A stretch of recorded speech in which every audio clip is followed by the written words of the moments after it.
Sorry. Want to start that again? Charnis, Here. Klein, Here. Silver, Here. Vincent, Here. Curlin,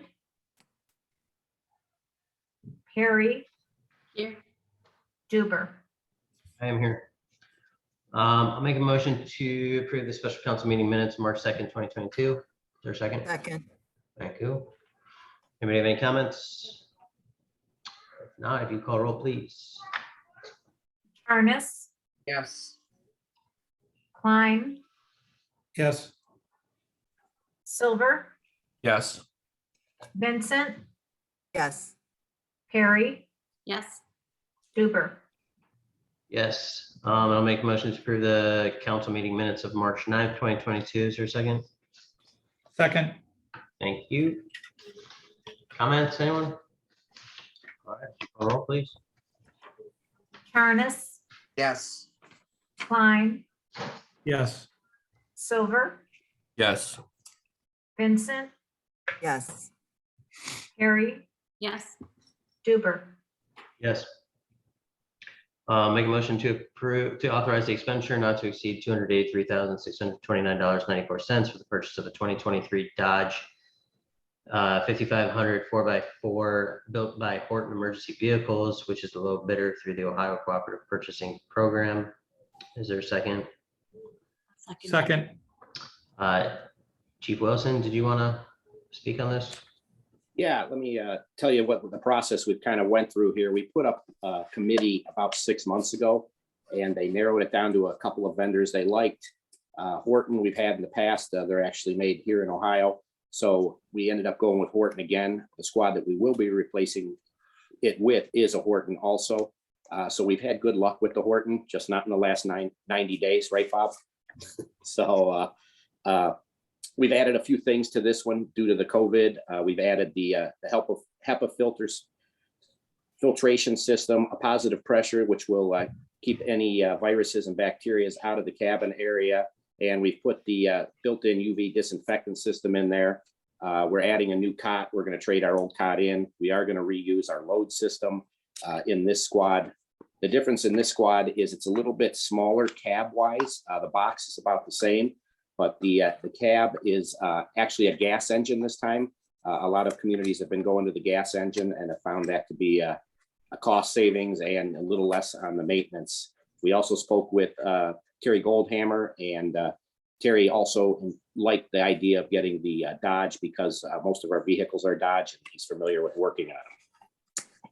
Unfortunately, the lead time on this, once we order it, is somewhere between 475 days and 500 days. So we're looking somewhere, hopefully fall of 2023 to receive this vehicle. Now, I want everyone to know it was budgeted for 2023, and we've been accumulating over the last few years so that our capital equipment fund balance now has 398,000, of which 290 was designated for this. But Wilson, the one question I have is, what do we pay before we get it? There is no payment before we get it. Okay, It's all so at once. we didn't budget to pay for it this year. We were going to budget it in 2023. But if we don't order it now, we won't see it in 2023.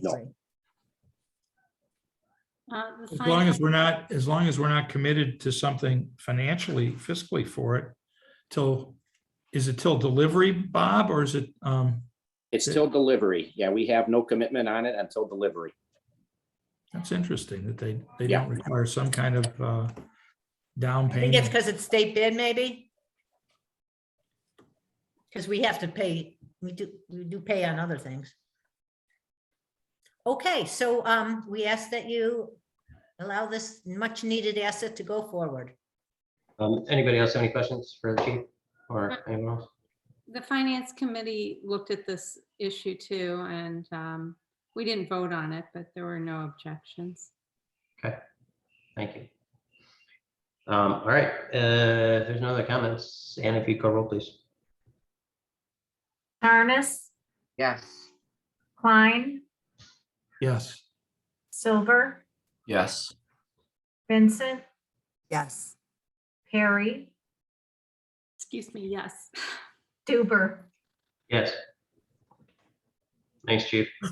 Moving on to audience comments relating to agenda items only. Anyone? There's no audience, so moving on. No old business, new business, ordinance 2022-6, an ordinance authorizing the Village of Orange to participate in the Ohio Department of Transportation winter contract for road salt and to take any other action necessary to participate in bulk purchasing of road salt for the 2022-2023 winter season, declaring emergency. This is on for first reading.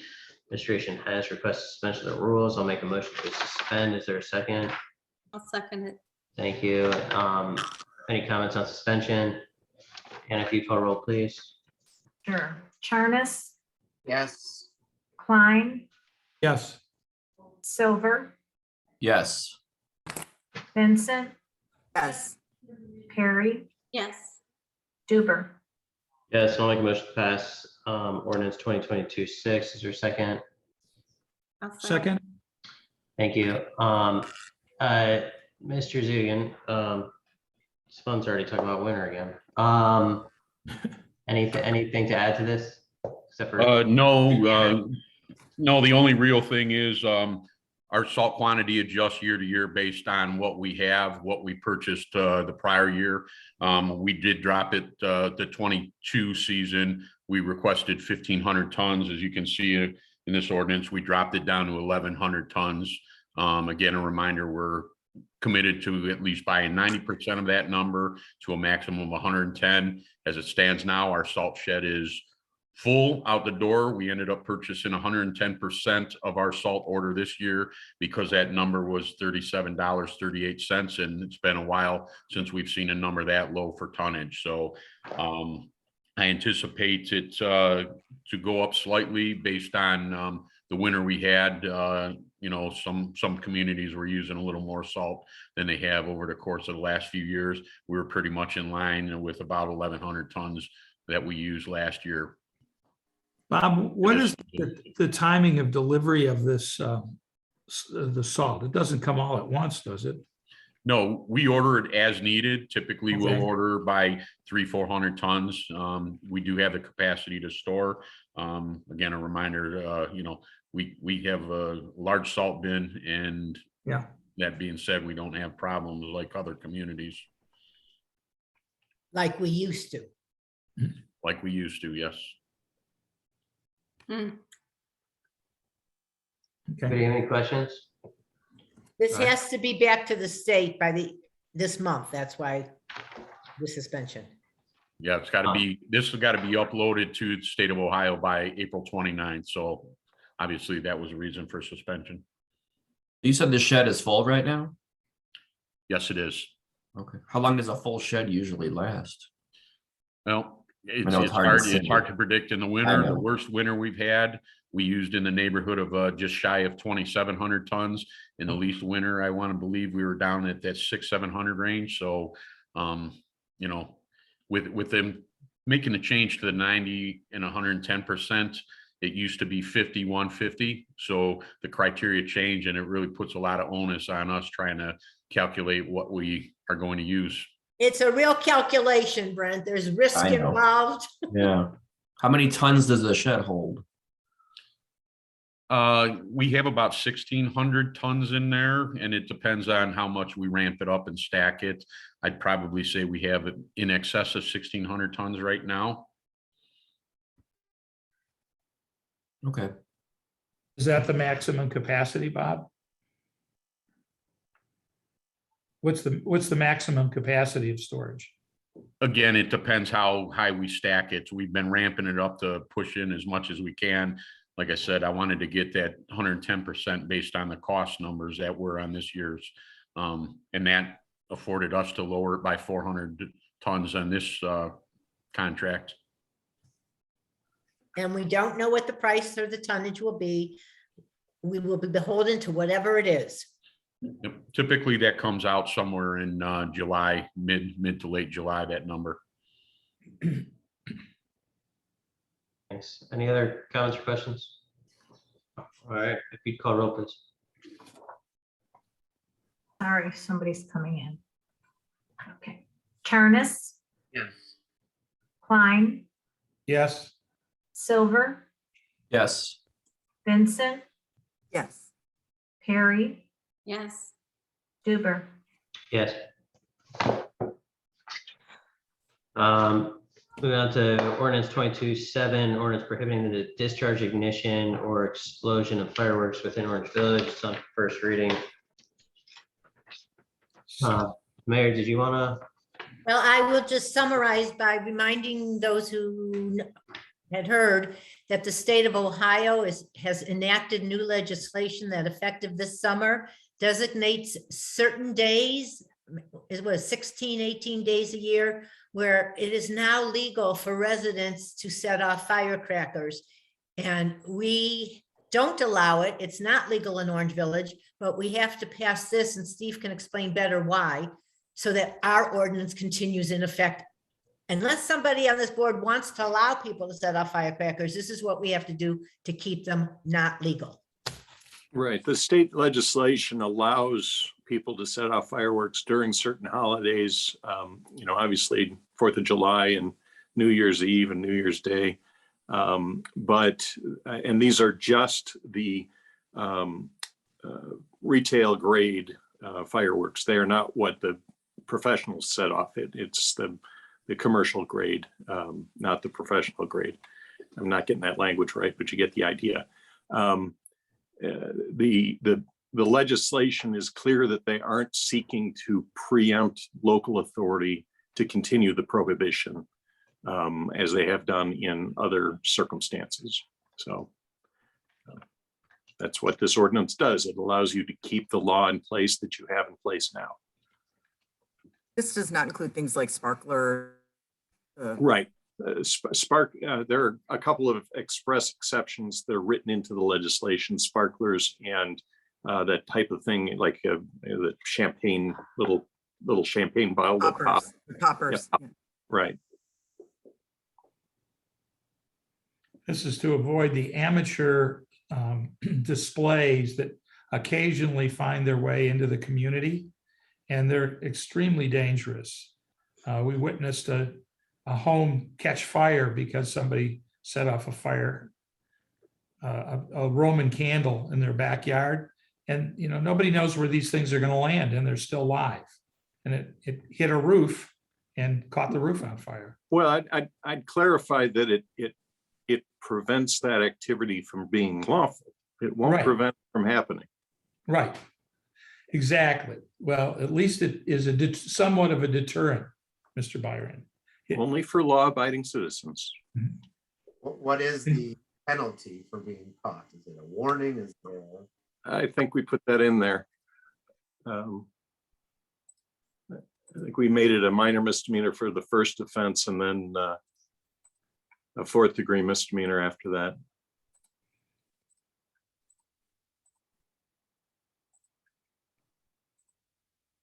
I think third offense is a lecture by Costura. Oh, that could be administered at any time, but I think it's subject to an 8th Amendment claim of cruel and unusual punishment. This is fun. Let's beat up on Costura. Okay, anybody have any other comments on this? Okay. When does our action have to be in place for this, Steve? Is there a, If you pass it in an emergency and it becomes immediately effective, in order to be in time for the effective date of the new law, you have to pass it by June 30th. okay, June 30th is what I was looking for. All right, thank you. So we can get this Does done. it have the emergency provision in it, Steve? I didn't remember. I think it does. I don't think it does. No, it doesn't. No, well, no, actually, it's set to go into effect July 1st. Yeah, I don't think we need it. So just pass it next week or next month and we'll have plenty of time. I think we could do 3 readings on this. Yeah.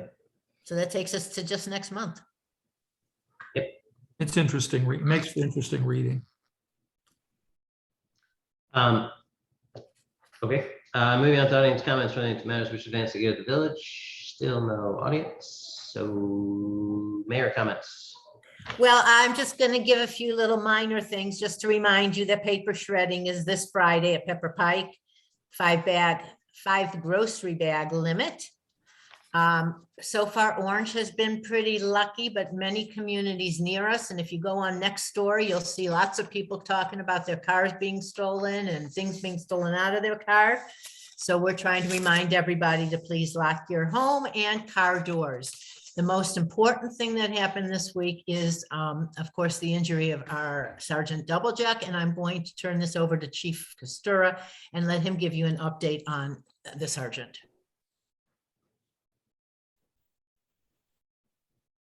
You have to unmute, Chris. Ryan. Okay, it's the other way. Okay, well, the good news is obviously Michael's no longer in the hospital. Did get some very severe injuries. There's been a wonderful outpouring of support from the community, and Michael's very grateful. He's got a road to recovery. He's going to have some type of surgery done on his hand.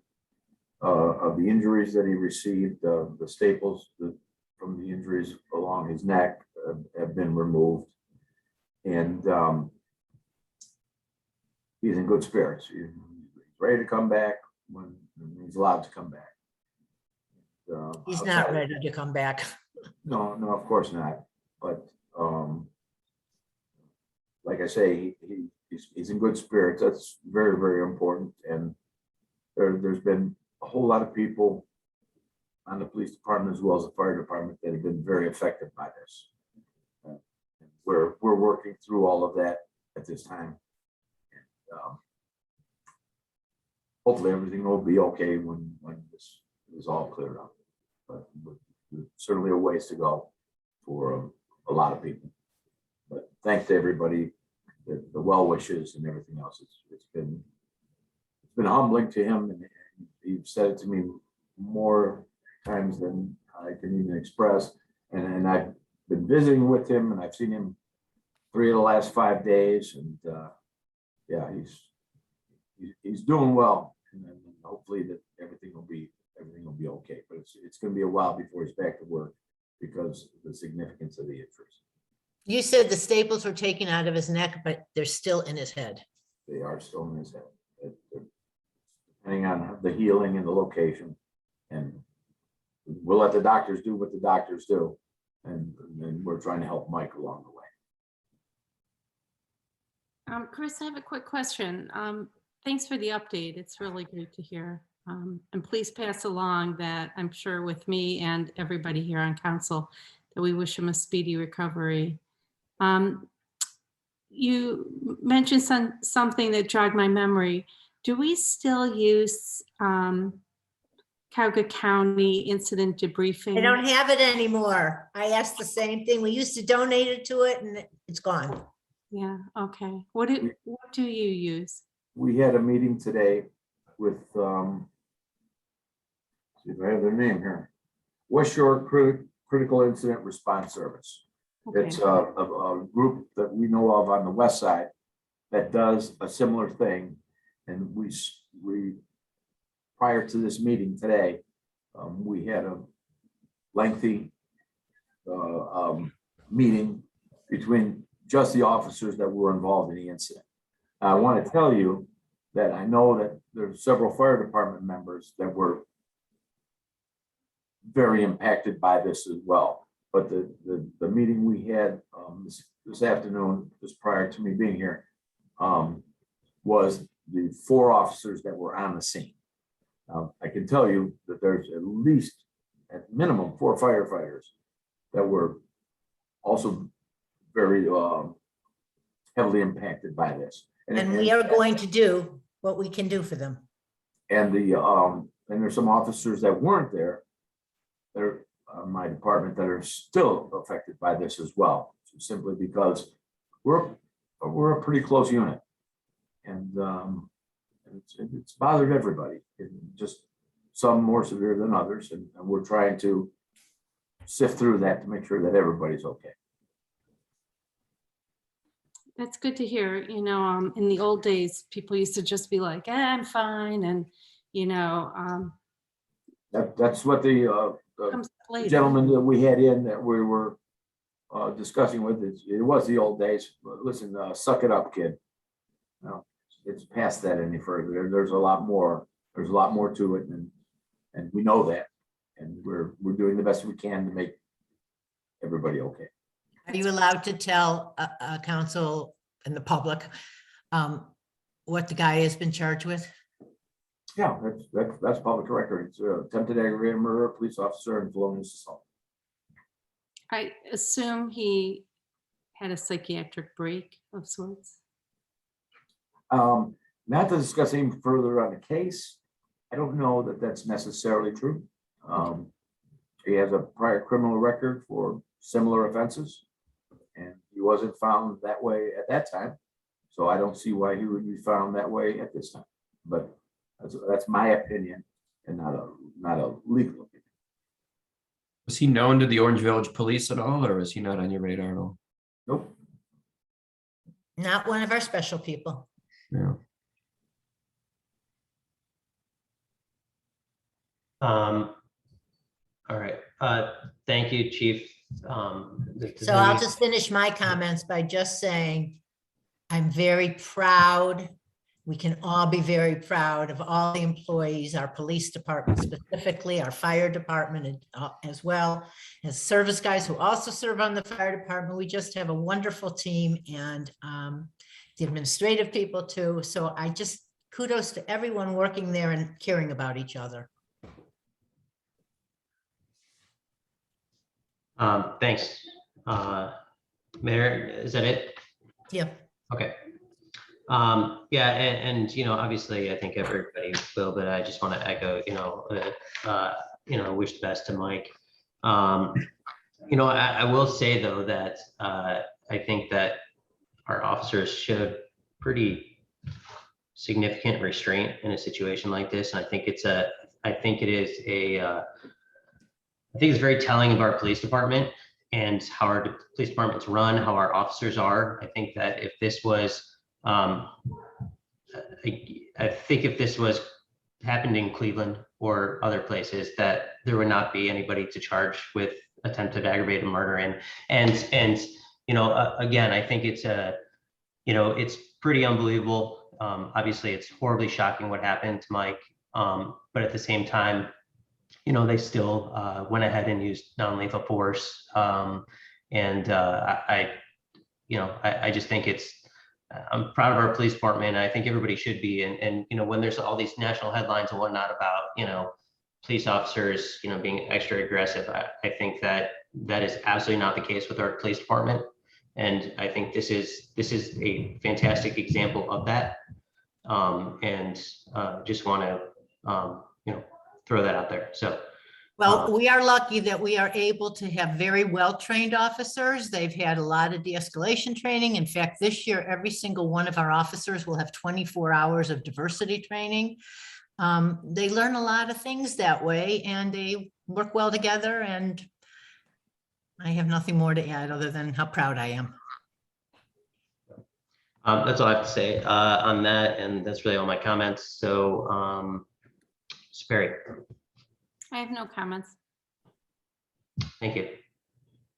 Mr. Silver.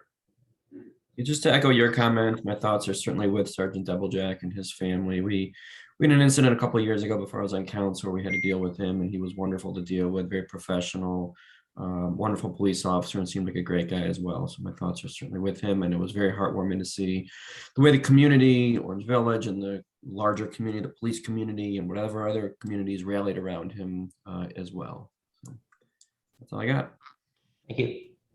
Mr. Jarnes.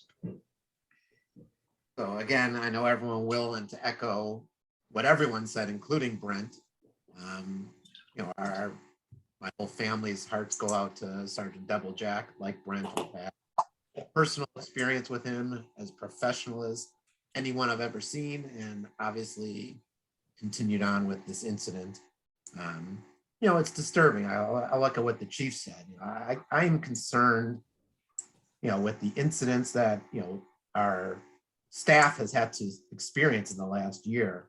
it's a mental health crisis going on in this country, let alone in our safety forces and service and anyone who has to experience it. And I've talked a little bit, I know I've sent something to the mayor, and I know I've talked to a number of the officers, and that's one of the things that I think is something that we need to continue to have a conversation of, how we as a village support our employees with the best type of mental health. And Chief said it right.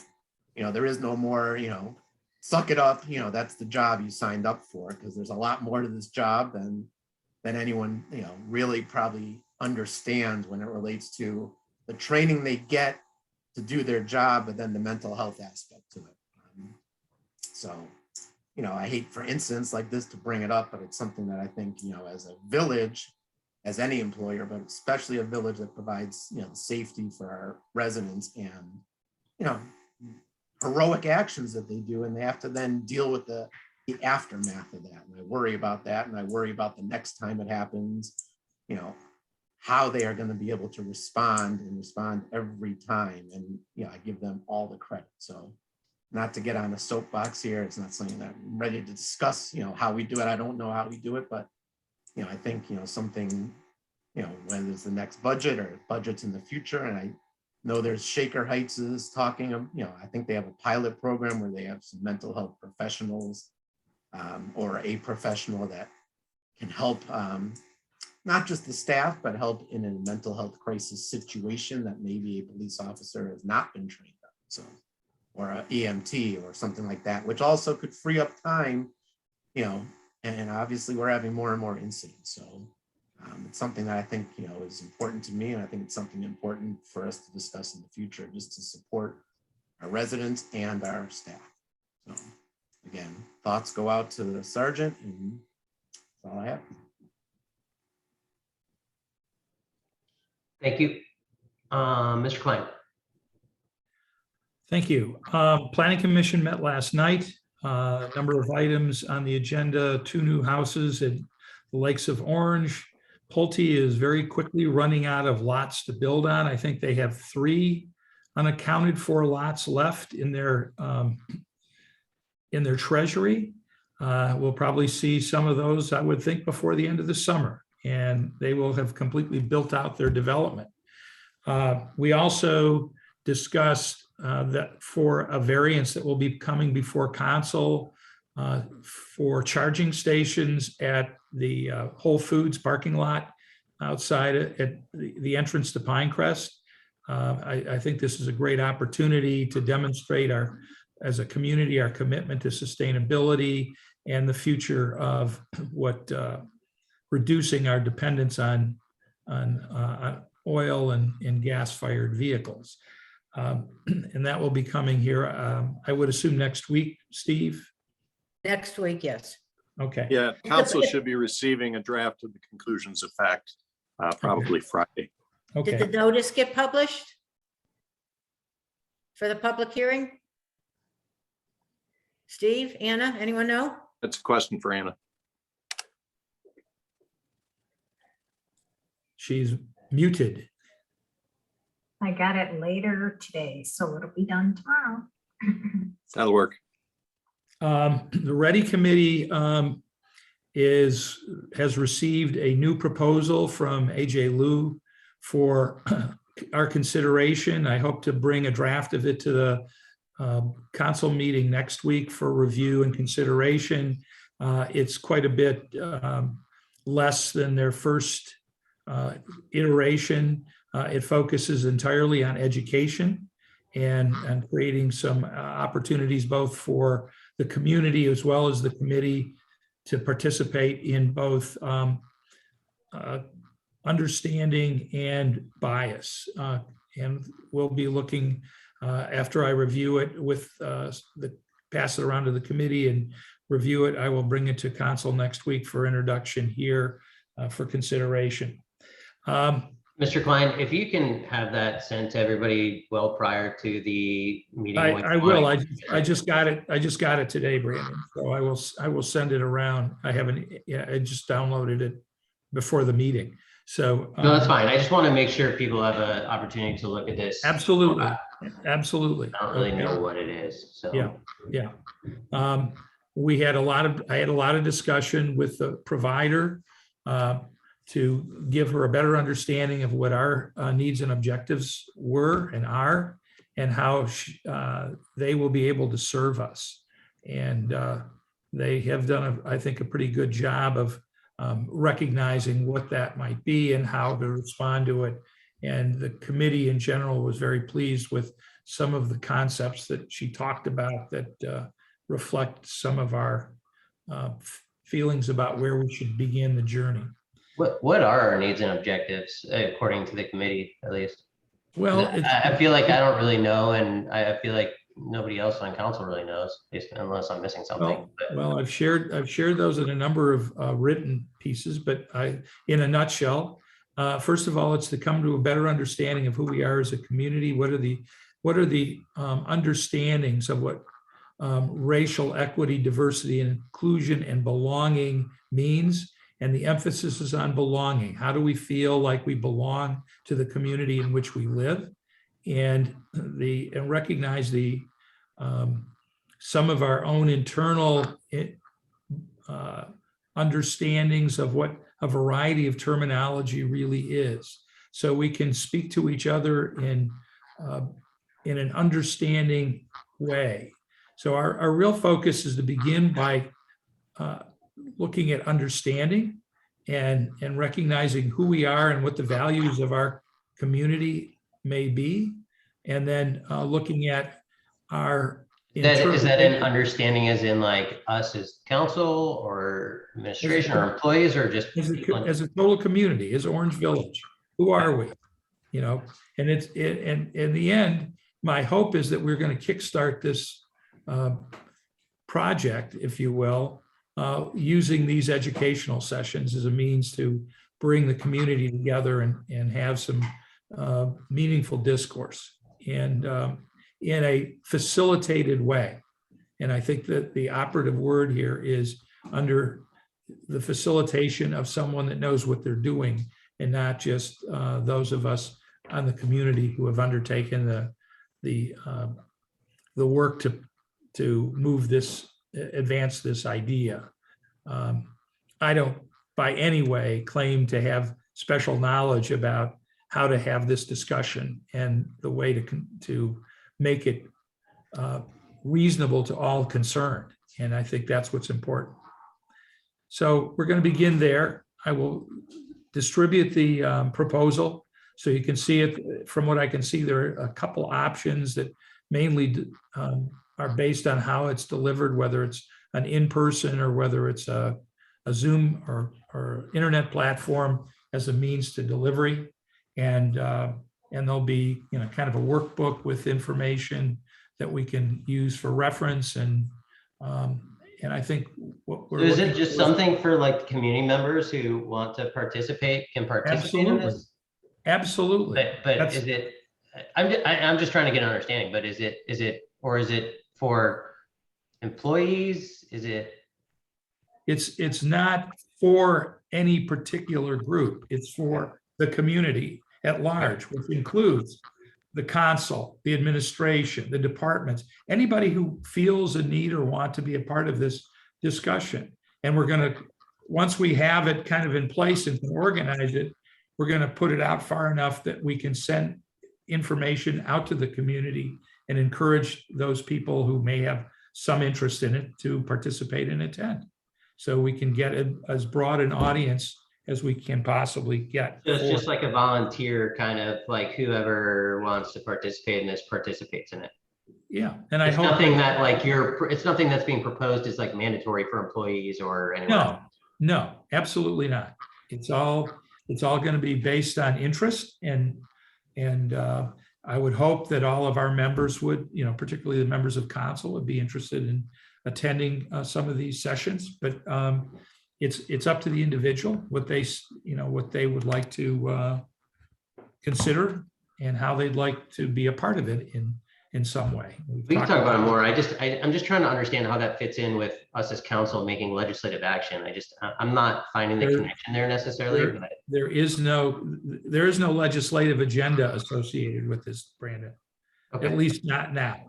I mean, there may evolve from that something, but there's, as a wise man once said, I'm coming into this with no agenda, and I hope to leave with some idea. So Yeah, I just wasn't sure because I think the prior discussions were that, you know, they was going to give recommendations to the administration and no, council no. and all, and so that. I've steered the program away from that. Okay, Okay, that was pretty clear in the initial proposal that there was a desire to give direction, and I clarified that with the provider, said that's not where we want to go. We may, but not at this point. There's no basis for that, those kinds of decisions to be made. at this it's more of just a public interest group. Absolutely, exactly. Okay. Okay, thanks. The other thing I wanted to bring up, I heard today on the news that Giant Eagle was going to be suspending their use of single-use plastic bags. Not that we can really resurrect the bag ordinance, but I It's in think we might. place. Pardon? Wait, I'm confused. Where's the state at on it now? I Steve? have no idea where they're at on it. I thought theirs expired and we were allowed to have ours be in place. No, the state has made use of using plastic bags of any kind, given permission to people to use them in commerce. That does not prevent an private organization like Giant Eagle from saying, we're not going to use these anymore. But it prevents us from saying you have to. Correct. The state usurped a home rule on that. Well, the state made something lawful with which the village had previously declared to be unlawful. So we And have to that take would that make out of our code. They have the authority under the Constitution to license something. You'll recall that when they licensed the drilling of oil and gas wells, municipal authority had to yield to the extent that those activities were licensed. Do we have- Similarly, you Well, can't. the only reason I bring it up, I know that, I don't think we can reenact the ordinance, but what I Do we have to think rescind it? Do we have to revoke it? Do we have to get it out of our code? I think you may recall that we had this discussion already, and we took no action because effectively the ordinance cannot be enforced. It will not be enforced. My point is that we still ought to encourage the use of alternative means of taking items from businesses and using recyclable or home personal bags, even though we can't tell everybody they have to. But I think from a sustainability standpoint, we ought to think about how we might encourage that kind of utilization. Insofar as private corporate organizations are starting to come back online with this. A lot of it went away because of the pandemic, and now it may come back, and there's a lot more attention being paid to what we can do personally about climate change. And this might be a small things. A single drop becomes a mighty river. The last thing I wanted to say was I wanted to wish Sergeant Doublejack a speedy recovery in body and spirit. I think what happened with him, as well as the previous incident, speaks to the wonderful training that our officers have. They are prepared very well for the circumstances that they may encounter, and then they react professionally and appropriately with the degree of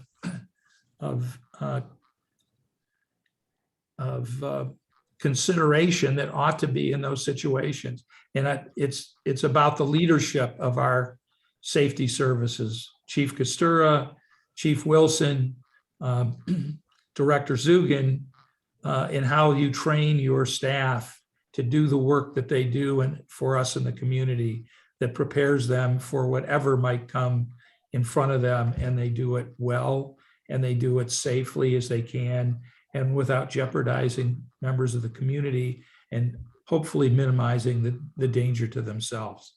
So I want to thank all of you for that service and that training that helps to keep Orange Village a safe place to live and work and play and just be. And that concludes my remarks. Thank you very much. happy, well, it's next week we'll say happy Pesach and Easter. Ms. Vincent.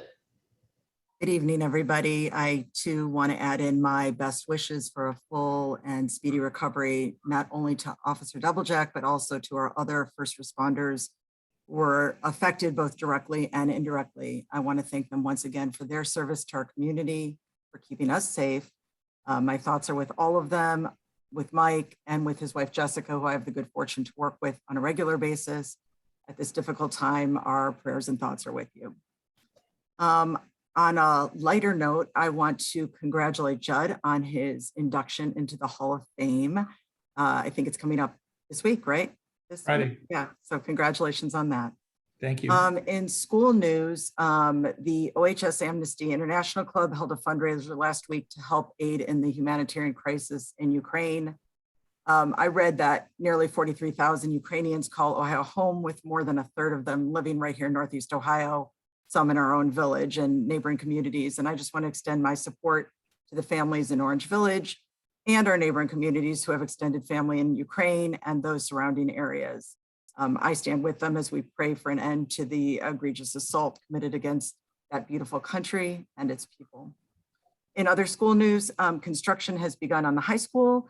The first stages include the renovation of the locker room and other athletic facilities. The front entrance to the high school is also closed off now in anticipation of the upcoming renovated lobby and secure entrances. That is moving along at a great pace. The goal is to have it complete by the beginning of August, and at this point, it looks like we'll make it.